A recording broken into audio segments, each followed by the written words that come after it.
Hi, good morning, CELTS. My name is Mr. Kilgro, and I am the leadership teacher here at McNary High School, and I am with Alexia Bermudez. I'm a senior at McNary and part of the leadership class, and currently a service member of the military. Nice. So today we have three things that we want to kind of share with you as we welcome our veterans into our school today, and it is we're just moments away from being in an assembly, and this is the 25th annual event for this Living History Day, and so we're excited to bring our veterans in and be able to spend the day with them from our community. So we're going to kind of have a few questions here that we want to address so that you feel comfortable during the assembly and during classes. The first question I'm going to ask Alexia here that she could share is what is a veteran, and what maybe some of the military branches that we might see today? So a veteran is a person that has prior service in military, and common branches that we see here is the Army, the Air Force, the Coast Guard, and the Navy, and the Marine Corps.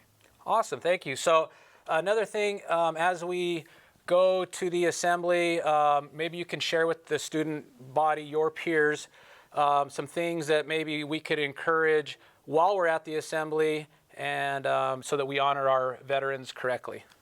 So during the assembly, try to stand up for the national anthem and avoid any side conversations that might happen, and wait to be dismissed once the assembly is over.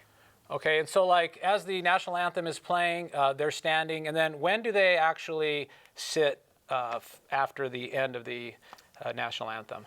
So once the soldiers leave the court is when you want to sit down. All right, awesome. And our last question today I have for you is that as the day goes on after the assembly, we're going to see veterans in and around the school, in your classrooms. Is there any tips you would like to share maybe while they're presenting in a classroom?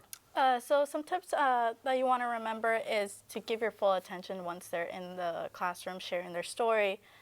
Avoid any political status that they might have, or any questions that involve that, or any like comments about the trauma that they went through during their service and the war that they might have been in. Okay, perfect. And we are going to try to provide each classroom with some questions that could be asked that would be appropriate for our veterans. And with that, we just want to thank Alexia for, for me, it's just she's already serving our country, and she's still here at McNary with us. So I want to thank her for joining me today, and I hope you guys have a great assembly today and day with our veterans.